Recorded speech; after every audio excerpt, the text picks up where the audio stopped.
Salam Bapak Ibu yang dikasihi oleh Tuhan Yesus Kristus. Kita kembali membuka Alkitab kita dari Yohanes 4 ayat yang pertama sampai dengan ayat yang ke-42.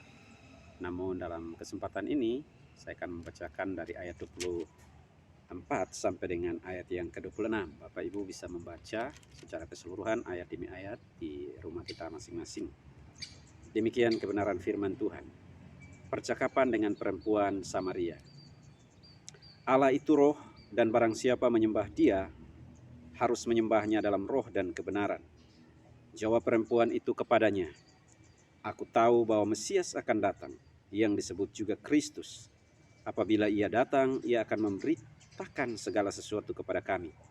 Kata Yesus kepadanya, "Akulah Dia yang sedang berkata-kata dengan engkau." Demikian jawab pembacaan firman Tuhan, dan yang berbahagia adalah kita yang membaca, merenungkan, serta mau mengamalkannya di dalam seluruh totalitas kehidupan kita. Tema firman Tuhan pada hari ini adalah dipulihkan untuk memulihkan. Berbicara tentang pemulihan, kita berbicara tentang beberapa siklus yang terjadi dalam kehidupan kita, bahkan di dalam dunia ini. Berbicara tentang pemulihan, ada suatu situasi, suatu keadaan di mana terjadi musibah karena bencana alam, karena peperangan, dan juga karena ulah dan perbuatan orang lain. Kita mengalami yang namanya penderitaan. Dan situasi-situasi seperti ini, entah itu bencana alam yang kita alami, butuh untuk dipulihkan. Dan itu membutuhkan waktu yang cukup panjang. Begitupun sebaliknya, peperangan. Untuk memulihkan keadaan supaya menjadi normal, itu membutuhkan waktu yang cukup panjang. Tapi dalam bagian firman Tuhan hari ini kita tidak sedang berbicara tentang bagaimana proses pemulihan terhadap berbagai macam bencana alam yang terjadi di dunia ini, ataupun berbicara tentang pemulihan karena situasi konflik yang terjadi di negara-negara, tetapi kita sedang berbicara tentang pemulihan hidup. Dalam bagian kebenaran firman Tuhan ini, agar kita dipulihkan, kita harus sadar sepenuhnya bahwa hidup kita ini adalah manusia yang tidak sempurna.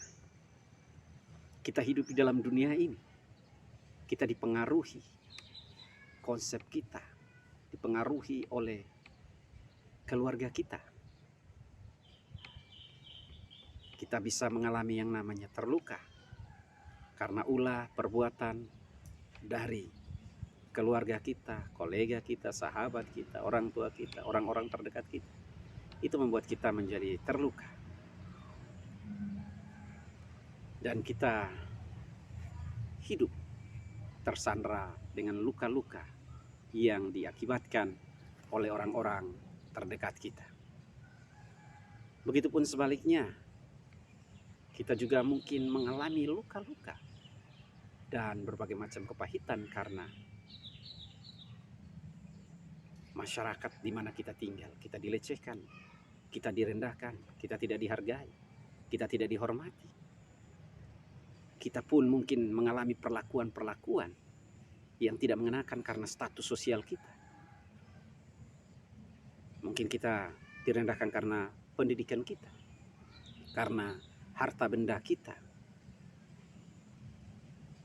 Ada status yang diperbandingkan antara yang kaya dan miskin, sehingga seringkali kita terluka dan kita tersakiti. Ini membuat kita tersandra. Jadi membuat kita tidak bertumbuh secara maksimal. Sekalipun kita adalah orang-orang Kristen, sekalipun kita adalah orang-orang yang sudah percaya kepada Tuhan. Bahkan juga seringkali Sadar tidak sadar, bukan hanya keluarga, masyarakat, tetapi juga dalam pengalaman-pengalaman yang kita jalani, dalam pengiringan kita kepada Tuhan. Kadang siklus hidup itu naik dan turun. Dan terkadang ada hal-hal yang tidak mengenakan. Dan itu membuat kita mempertanyakan Tuhan.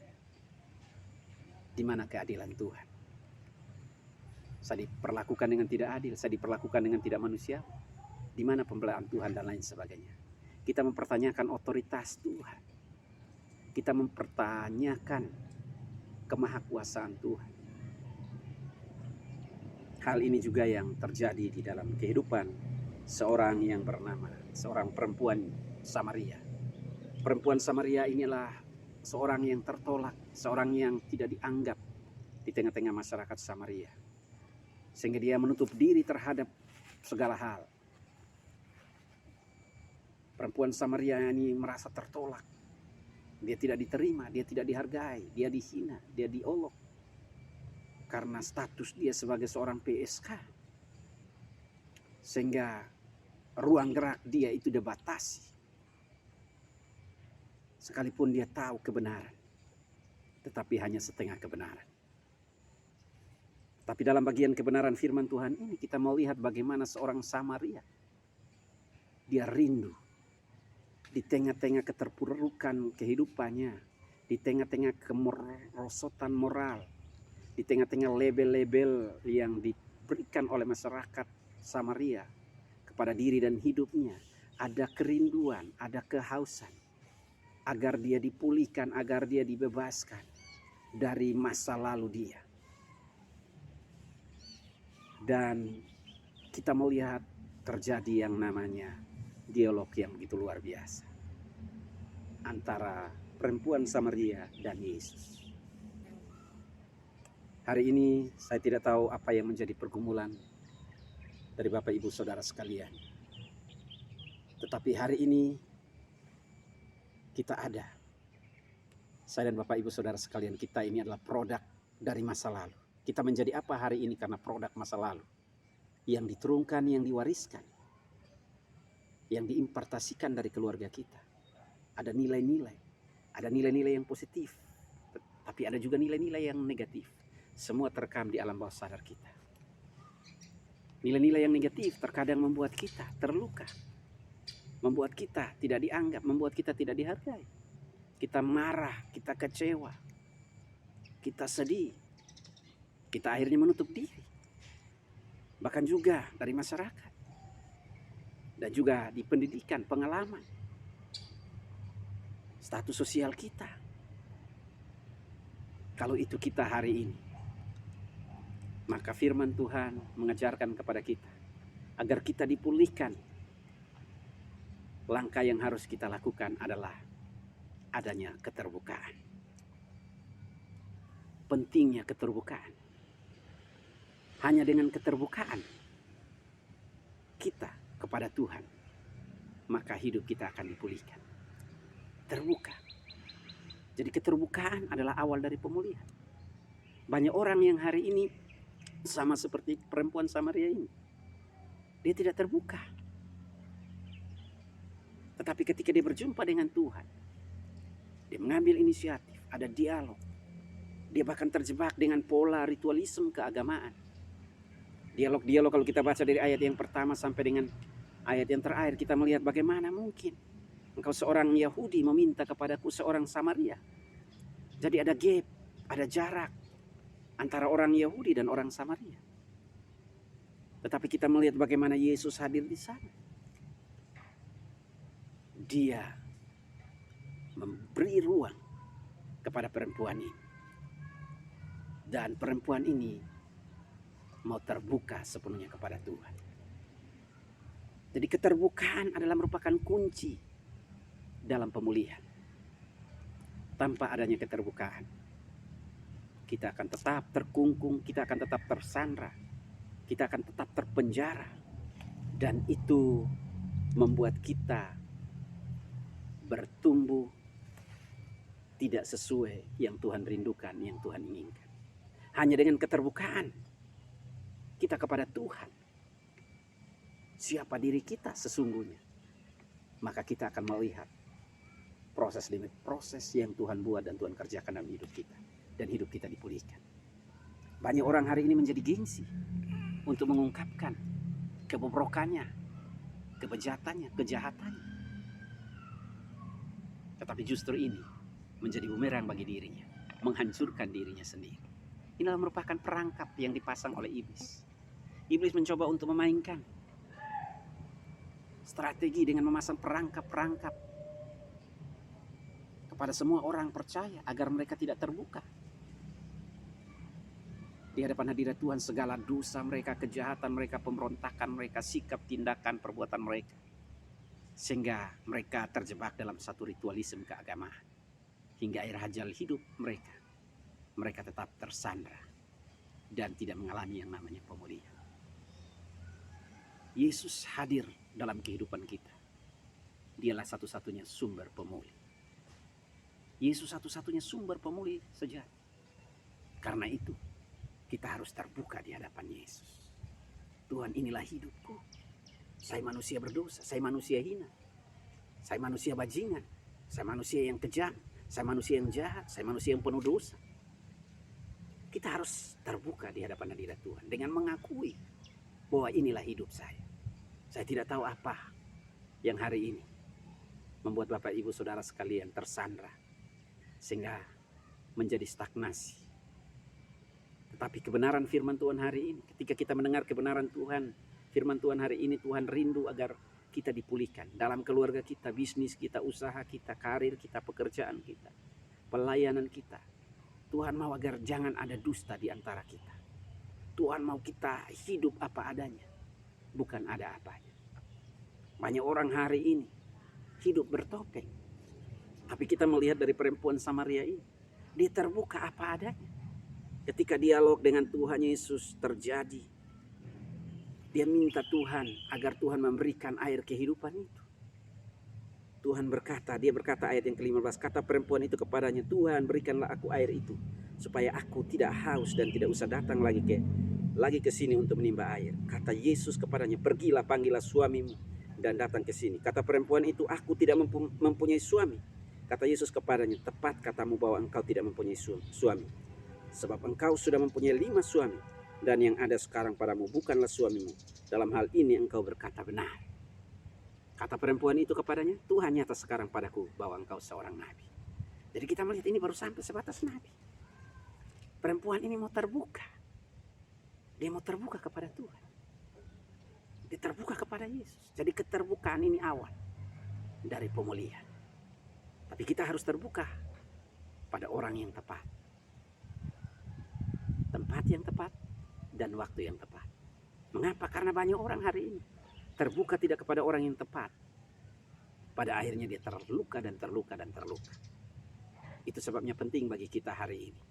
Saya dan Bapak Ibu Saudara sekalian. Kalau kita belum mengalami pemulihan sesungguhnya dalam kehidupan kita, rumah tangga kita, keluarga kita. Inilah momennya, inilah waktunya. Bawa semuanya ke hadapan hadirat Tuhan. Jangan gengsi. Jangan gengsi. Karena gengsi juga merupakan perangkap iblis yang ingin menghancurkan, ingin untuk membatasi ruang gerak Tuhan di dalam memberkati seluruh kehidupan saya dan Bapak Ibu Saudara sekalian. Keterbukaan adalah awal dari pemulihan. Tapi yang kedua dalam bagian kebenaran firman Tuhan yang kita lihat dalam bagian ini adalah mengakui semua kejahatan dan dosa yang kita lakukan. Mungkin banyak orang hari ini kembali lagi sudah terbuka di hadapan hadirat Tuhan. Tetapi banyak orang juga hari ini enggan untuk mengakui. Banyak orang hari ini tidak mau menerima realitas kehidupan masa lalunya. Dan dia mencoba untuk mengabaikan segala bentuk masa lalunya dengan melupakan. Ini adalah merupakan suatu kesalahan yang sangat amat fatal. Masa lalu bukan untuk dilupakan. Tetapi masa lalu yang kita alami, yang kita lakukan, itu harus diselesaikan.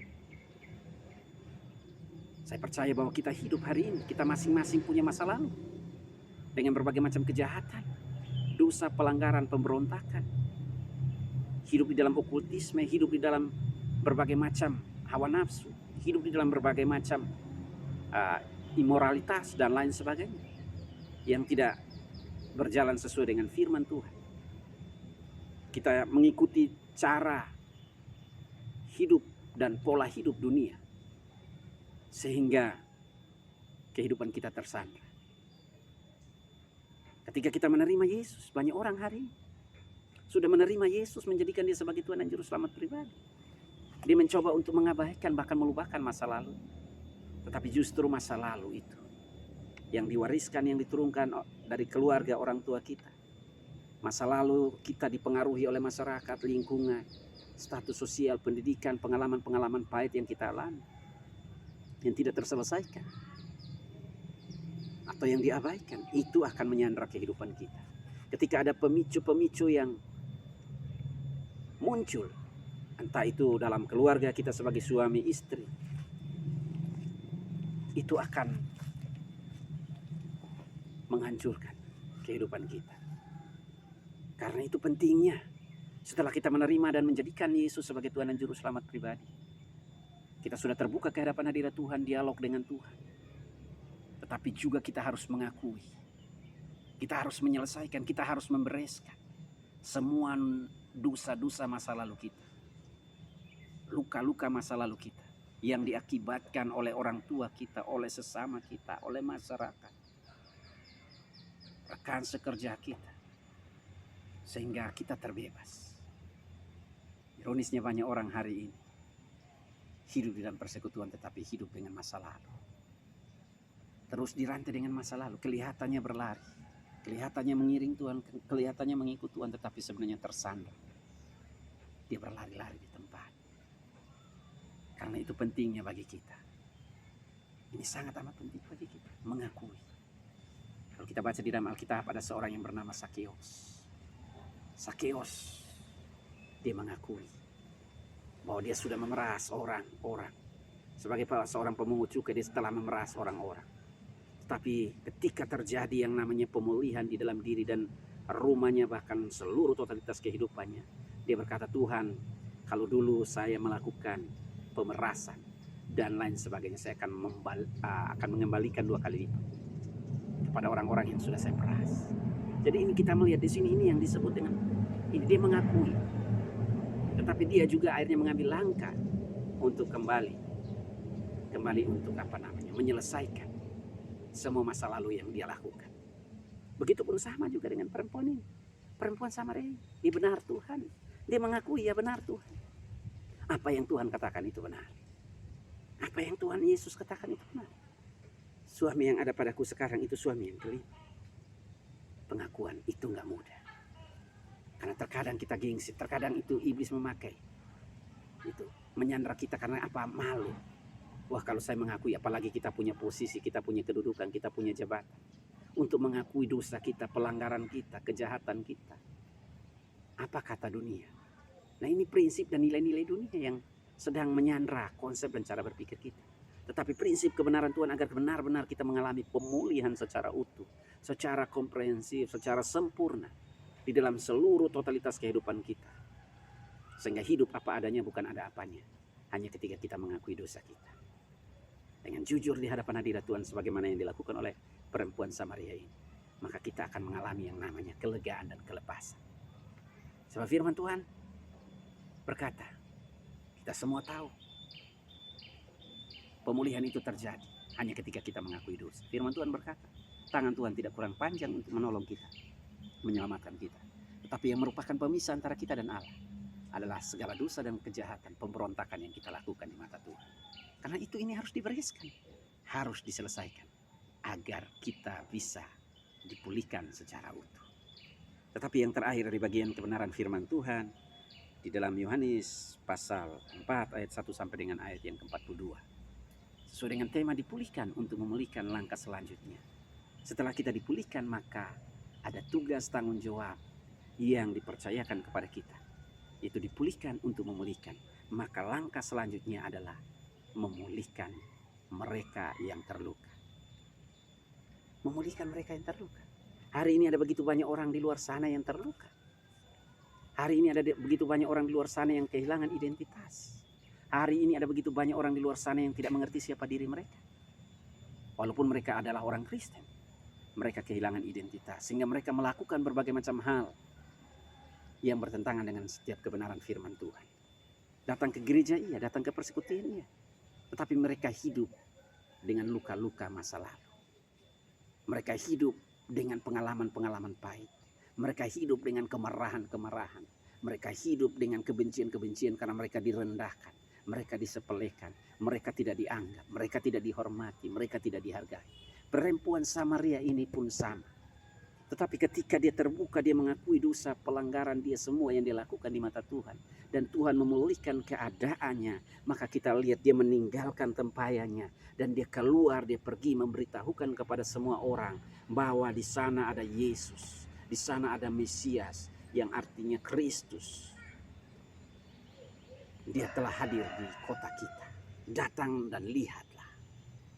Dialah sumber pemulih. Dialah sumber segala-galanya. Dia mengerti, dia memahami siapa kita sesungguhnya. Ini penting bagi kita. Yang mengerti, kita bisa menipu, kita bisa berdusta, kita bisa berbohong kepada orang lain. Tetapi segala tindak tanduk kita terbuka di mata Tuhan. Dan perempuan ini menyadari bahwa ya Yesus. Yesus berkata, akulah dia. Ini pun juga seringkali dipertanyakan orang. Di mana ayat yang Yesus berkata, aku adalah Tuhan? Ini dia salah satu ayatnya. Kata Yesus kepadanya, akulah dia yang sedang berkata-kata dengan engkau. Yesus mengklaim diri, dialah Mesias. Dialah Kristus yang telah hadir dalam kehidupan. Dia hadir di sana bukan untuk menjudgment dia, bukan untuk menghakimi dia, tetapi untuk memulihkan seluruh totalitas kehidupan. Perempuan ini Tuhan tidak menghakimi dia, Tuhan tidak menjudgment dia. Setelah Tuhan membukakan borok-boroknya, kejahatannya, dosanya, pelanggarannya, tetapi Tuhan justru memperbaiki. Ada rekonsiliasi yang terjadi, yang dialami oleh perempuan ini. Nah, ini pun sama yang harus menjadi role model saya dan Bapak Ibu Saudara sekalian. Setelah kita mengalami pemulihan, jangan kita harus mengubah mindset kita, paradigma kita. Harus sama seperti perempuan ini. Paradigma kita juga harus sama seperti Yesus. Yesus tidak menjudgment perempuan ini karena dosa dan berbagai macam perbuatan kejahatan yang dilakukan.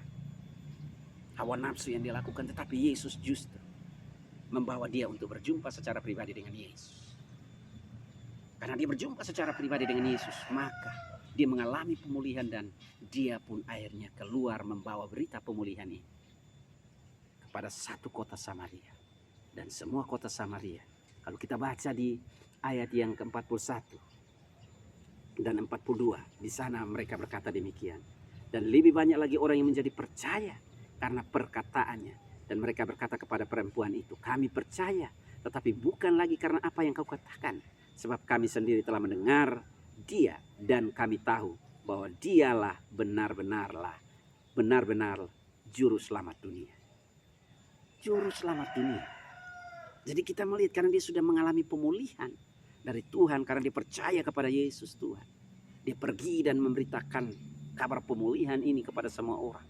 Semua orang datang karena perkataan dia. Karena paradigma yang sudah diubahkan, sikap, tindakan, perbuatan dan lain sebagainya. Mereka pun akhirnya mengalami Tuhan Yesus. Mereka pun akhirnya percaya kepada Tuhan Yesus sebagai juru selamat dunia. Juru selamat di sini berbicara tentang orang yang ahli dalam menyelamatkan. Dan orang yang ahli dalam menyelamatkan setiap masalah, setiap pergumulan, setiap kejahatan, dosa, pelanggaran, pemberontakan, kebobrokan manusia hanya ditemukan di dalam satu-satunya pribadi, yaitu Tuhan Yesus Kristus. Dialah juru selamat dunia. Perempuan ini mengalami pemulihan tidak hanya secara jasmania, tetapi juga secara rohania. Dan dia kembali memulihkan begitu banyak orang. Inilah juga menjadi tugas tanggung jawab saya dan Bapak Ibu Saudara sekalian. Kalau hari ini Bapak Ibu Saudara sekalian masih tersandra, belum dipulihkan karena mengabaikan masa lalu, Bapak Ibu Saudara sekalian, inilah momennya, inilah waktunya. Mengintrospeksi diri, jangan melupakan masa lalu, tetapi selesaikanlah masa lalu di hadapan hadirat Tuhan dengan terbuka kepada Tuhan.